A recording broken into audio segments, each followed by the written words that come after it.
Alors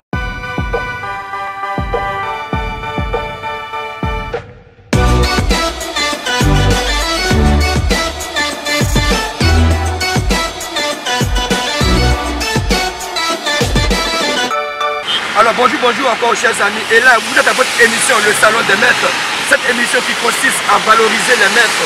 Et vous constatez bien que nous sommes encore sous la pluie, à la rencontre des grands maîtres. Et aujourd'hui nous sommes à Ndotré, et là vous verrez que à ma gauche c'est la voie qui vient de la zone. Et ici à ma droite nous avons le carrefour Ndotré. Et là aujourd'hui nous venons visiter Maître Ali, Saint-Unois, 3e dan du Roi d'Orio. Et ne quittez pas, suivez-moi à la rencontre de Maître Ali.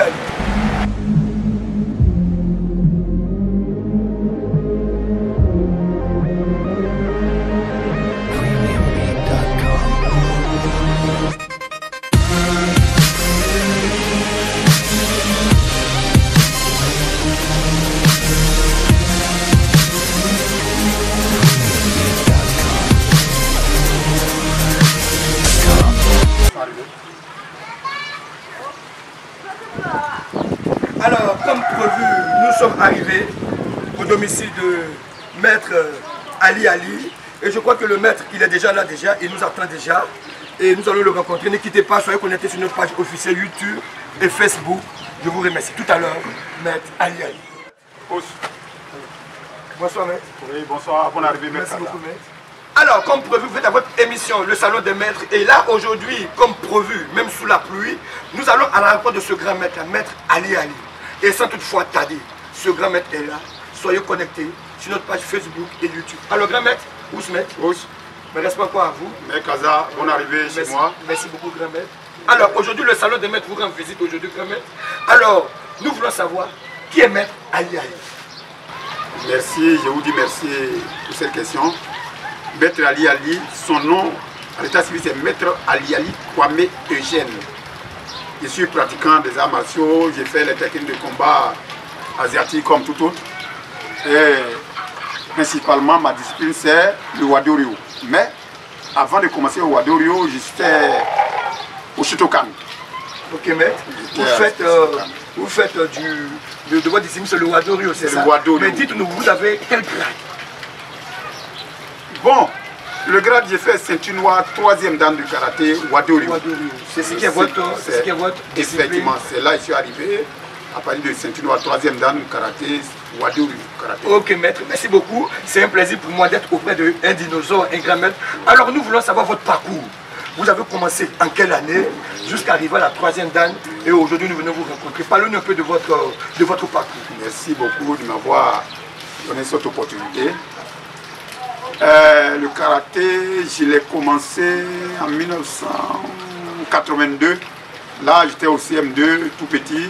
C'était mon grand frère, un de mes oncles, un grand frère qui faisait du karaté. Il venait au village, il nous entraînait en brousse, un peu. C'est lorsque je suis allé au collège en 1983, 82-83, que moi-même je me suis inscrit au karaté à Bokanda avec maître Bakari qui était Saint-Unois, on faisait du Shotokan, en même temps on faisait du Kung Fu, ce qui a surtout été mélangé.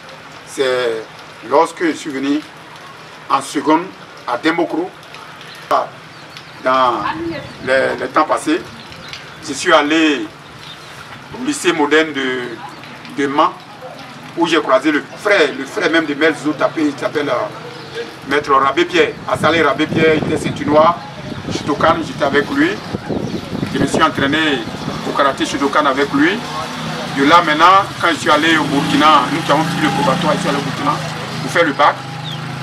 Au Burkina, je suis allé m'inscrire dans le dojo de Maître Girao Pierre, un Tchadien. Au dojo, son dojo c'est le dojo de Tournement. Tournement au Burkina Faso, à Bobo Dioulasso précisément. J'étais avec lui. Bon, moi personnellement, dans mon parcours, j'aimais beaucoup les comités, c'est-à-dire les contacts physiques que les katas. Mais j'étais avec Maître Girao Pierre, c'était bien, jusqu'à ce qu'il retourne en Côte d'Ivoire. Quand je suis revenu en Côte d'Ivoire, je cherchais, au fait, un club de karaté, un club de Shotokan. J'habitais à Yopougon d'ici. C'est ma soeur qui m'a dit, comme tu fais du karaté, va à la mairie de Yopougon, qu'on fait du karaté là-bas. Donc j'ai toujours un club de karaté sur Tokan. J'arrive à la mairie, je vois effectivement les gens s'entraînent. Je demande c'est quelle discipline, je tombe sur Maître Hakim. On me dit c'est du Wadori. Donc je me suis assis, j'ai bien observé les différents katas, les yakuza au comité, tout ce qui s'est passé, j'ai vu que vraiment c'était intéressant. C'est là que je me suis inscrit au Wadori. Ok maître, alors là moi je rentre en jeu maintenant. Oui. Et là dans votre parcours, vous avez dit que vous avez fait du comité. Oui. Alors, aujourd'hui la question que je vais vous poser, le salon de vous poser cette question. Oui. Vous avez fait du comité, oui. Mais nous voulons savoir, quand vous savez que vous devez monter sur le tatami, oui. Alors que vous avez un adversaire de l'autre côté du tatami, oui. Que celui-là était bon combattant, oui. Qu'est-ce que vous sentez? Faites-nous vivre un peu. Est-ce que vous avez peur? Est-ce que vous êtes stressé? Non, sincèrement, dis-toi que c'est émotionnel. Hein. Voilà. Il y a beaucoup d'émotions. Quand je me souviens bien, quand on était au Judo Club de Cocody, au Casa des deux plateaux, lors d'une compétition, quand on a dit Aliali Kwame et Jeanne Shiro monter sur le tatami, sincèrement, je ne connaissais pas l'adversaire, mais quand j'ai vu l'adversaire, tout bon karatéka, quel que soit ton grade, quelle que soit ta combativité, tu as un tic. Parce que tu ne connais pas l'intensité de l'adversaire qui est là. En toute sincérité, vraiment, il y a un peu de frisson, ça fait peur. C'est tout ça qui fait le charme du karaté. Alors, ok, merci beaucoup, maître. Oui. Alors, je tenais à dire merci à tous ces grands maîtres. Tous ces grands maîtres qui ont passé leur temps pour faire des recherches. Tous ces grands maîtres qui ont valorisé la Côte d'Ivoire. Et en ce fait, je tenais à dire Yako encore à la famille de Taekwondo. Nous avons perdu un grand maître, Oliver Pondé. Et là, je dis Yako à tous les karatékas, Yako à toutes ces disciplines-là qui, ce grand maître nous a laissé. Et là, je crois que la veillée, c'est le 28, où tous nous serons rassemblés pour rendre hommage à ce grand maître-là. Alors maître, je reviens encore à vous. Alors aujourd'hui, les gens nous font savoir que le karaté, c'est pour les vagabonds. Le karaté, c'est pour des gens qui n'ont rien à faire, ils ont tout perdu. Vous, qu'est-ce que vous en pensez en une minute? Bon, je pense que c'est une manière, une vision erronée. Une vision erronée, c'est-à-dire ceux qui ne s'approchent pas du karaté, qui ne s'approchent pas du karatéka, ne savent pas les biens fondés même du karaté. Le karaté n'est pas pour les bandits. Au contraire, le karaté adoucit les mœurs. Quelqu'un qui ne fait pas du karaté n'a pas la même compréhension de la vie que celui qui fait du karaté. Moi, le karaté, je sais que le karaté m'a sauvé, m'a tiré d'affaire. Mais Maître Kaza, je vous dis, regardez là. Ça, j'étais, vous voyez cette cicatrice? J'étais en classe de première, j'étais un ami, nous sommes allés nous balader. Dans même à Djamé, comme moi je suis un natif d'Adjamé, on est allé se balader et nous sommes tombés sur un groupe. Vraiment, ils ont réussi à me piquer, planter le couteau dans la main, mais c'est mon ventre qu'ils ont visé. Grâce à la vigilance que j'ai eue, et cette vigilance-là, c'est le karaté qui m'a apporté ça. En toute sincérité, ce jour-là, j'ai montré aux passants, à tous les badauds, à tous ceux qui assistaient à ce combat-là, que vraiment j'étais un karatéka. Je suis sorti vainqueur de là, grâce au karaté, grâce au Wadori. Donc vraiment, c'est pas pour les bandits, ça sauve. Ça donne encore plus d'approche avec les autres. Quand tu es un karatéka, non seulement ça ouvre des portes, les portes du travail, les portes de l'amitié, ça ouvre encore sur, ça te donne la vision sur d'autres plans. Ok maître. Donc, oui. Alors ok, merci beaucoup encore pour tous ces témoignages-là. Alors, je tiens bien à préciser que nous sommes venus rendre visite à Maître Ali. Oui. Mais constatez avec moi que le maître, il est malade. Effectivement. Il est malade, et depuis longtemps il est malade. Et lui-même, il vient de le dire. Maître Ali, comme un peu le dit, il ne voit plus. Oui. Maître, parlez-nous un peu de votre maladie. Vous ne voyez pas comment est-ce que la maladie est venue, tout ça, parlez-nous un peu de la maladie. Bien. Je suis toujours en fonction, mais d'ailleurs, je travaille toujours. Je vais au travail, je viens et arrivé à un certain moment, j'ai commencé à voir de l'arc-en-ciel.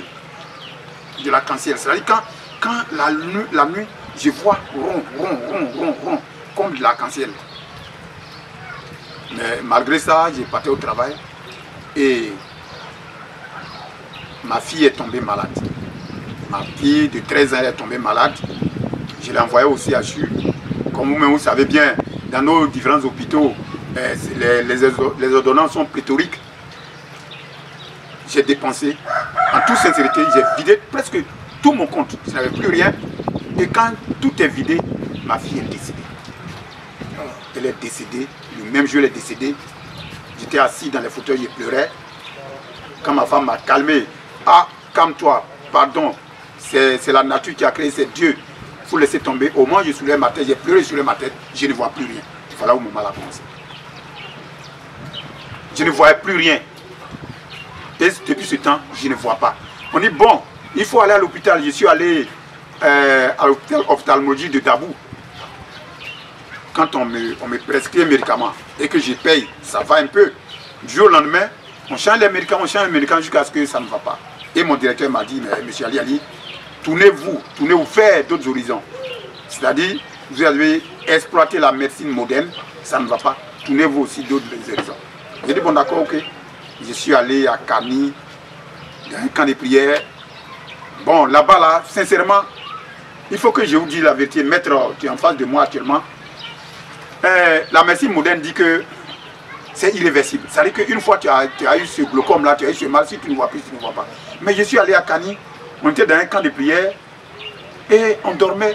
La nuit, j'ai vu que la lumière est devenue, vraiment, le coin était bien éclairé. J'ai tiqué, j'ai demandé à ma fille qui était à côté de moi, ils ont augmenté les ampoules. Elle me dit non, ils n'ont pas augmenté. On a dormi le lendemain, je vois clair. Je vous dis, c'est inexplicable. Le lendemain, je vois clair, je vois tout. J'ai fait sortir mon ordonnance, j'ai lu la posologie, toutes les petites écritures, j'ai tout lu. Mais je ne savais pas ce qui s'est passé dans l'après-midi. Vers le soir, je suis retombé encore dans ce mal. Je viens, on me dit il faut aller en bateau à Bangourou. Voilà mon fils est là, mon petit-fils. En bateau à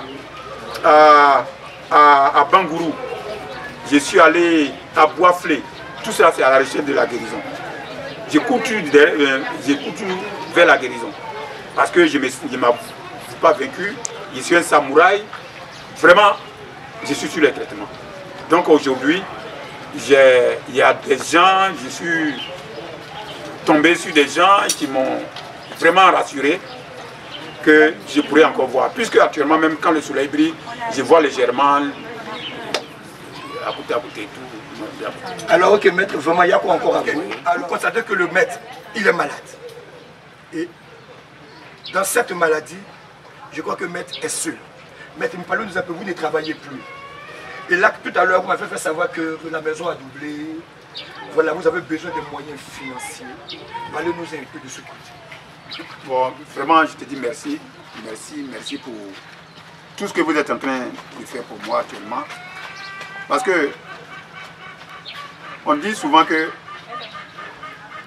un homme appartient à la communauté. Lorsque la personne s'en va chez elle, elle appartient à la communauté. Mais quand le malheur arrive, ce n'est plus pour la communauté, hein, tu deviens seul. Aujourd'hui, je vous assure que mon portable ne sonne plus. Et pourtant, avant, c'est moi qui avais beaucoup d'amis autour de moi. Personne ne m'appelle. La maison n'a pas doublé sur moi. La maison a triplé, quadruplé, multiplié. Je ne sais pas quel mot qui va avec. Je ne peux pas payer la maison parce que je ne travaille plus. Il faut pouvoir travailler avant de pouvoir payer. Je ne travaille pas. Donc la maison, je ne peux pas payer la maison. Peut-être même que d'ici peu, peut-être qu'on va me mettre dans la rue. Et si on me met dans la rue, en attendant que je ne travaille pas, je ne vois pas. Parce que si je vois aujourd'hui, je reprends le travail. Mais je ne travaille pas. Qu'est-ce que je ferai? Où est-ce que je vais si on me met dans la rue aujourd'hui? Me transporter au village? Qui est là-bas pour me soutenir? C'est difficile. Donc, actuellement là, je ne travaille pas. J'ai besoin qu'on m'assiste. J'ai besoin de l'assistance des autres. Je veux que tous ceux qui m'écoutent actuellement, ici présents, tous ceux qui m'écoutent actuellement, qu'ils fassent parler leur cœur. Qu'ils fassent parler leur cœur. Et personnellement, je m'adresse à la Fédération ivoirienne de karaté. Je m'adresse à Maître Fanny. Maître Fanny. Quand j'ai fait ma ceinture noire, 3e dan, c'est Maître Fanny qui a été mon arbitre. Au Baron. Avec Maître Nyambali Pateso, Maître Patrice était là, Maître Fanny était là, Maître Hakim était là. C'est devant eux tous que j'ai fait ça. Donc, si Maître Fanny est devenu le président de la Fédération ivoirienne karaté, je pense que je suis sauvé. Je m'adresse personnellement à lui. Qu'il ait un regard piteux envers moi. Qu'il ait de la compassion pour moi. Je m'adresse également à Maître Baïd Patrice. Maître Baïd Patrice, que moi je connais bien, mais moi je ne me suis pas entraîné à lui. Il était au Sankudo. Maître Baïd Patrice était un karatéka, un super karatéka, il était au Sankudo. Moi j'étais au Wadoriu. Mais mon ami Keita, qui est allé en France actuellement, mon ami Keita s'entraîne à Maître Baïd. J'ai connu Maître Baïd Patrice au Palais des Sports. Mais je n'étais pas son élève. Bon, un élève est toujours élève de tout maître. De tout maître. Donc, je suis son élève. Je m'adresse à lui. Que Maître Bailly fasse parler son cœur. Maître Zozo Tapé. Maître Zozo Tapé, il était à Dembokro. J'étais avec lui, j'ai passé quelques temps avec lui. Mais son petit frère s'appelle Dodos, voilà.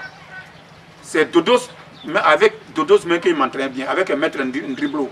J'ai appelé tout à l'heure, il y a un de mes gars, il est professeur de mathématiques au lycée de Dembokro. Il a eu sa ceinture noire de ma main. Je l'ai appelé tout à l'heure, il m'a dit qu'effectivement, maître Ndriblo est encore à Dembokro. Il fait ceinture noire 6e dan.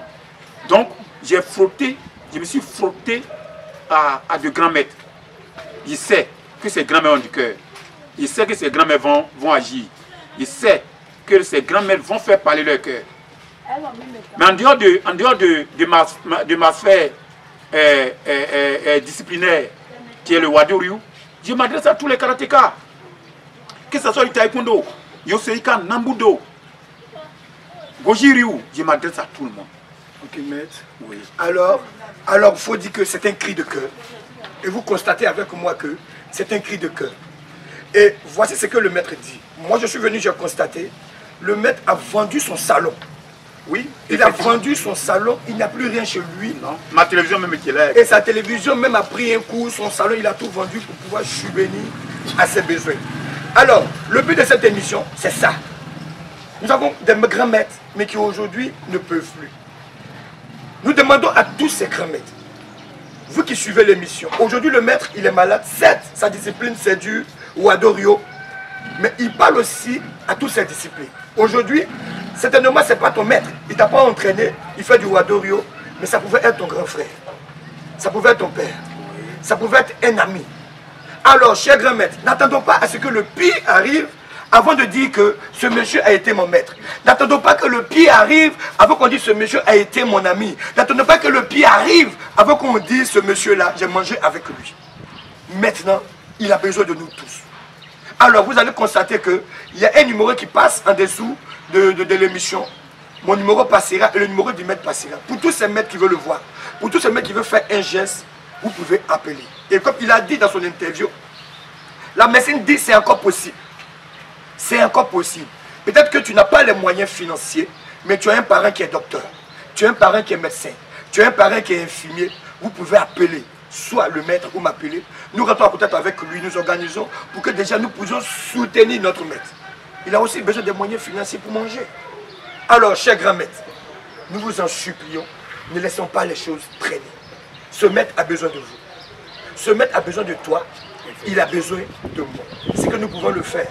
Maître, faisons-le avant que le pire n'arrive.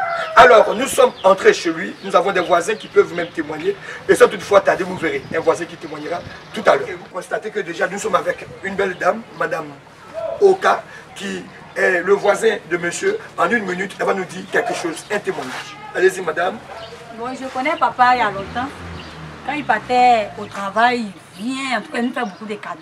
Mais aujourd'hui, ça ne va pas. Ça ne veut même pas finir. Même pour manger, c'est difficile. C'est difficile. Même il fait de placali. Il vient le matin, je lui donne. Et quand souvent, il lui dit, ah papa, on prie Dieu pour que ça aille. Mais c'est les moyens qui le manquent.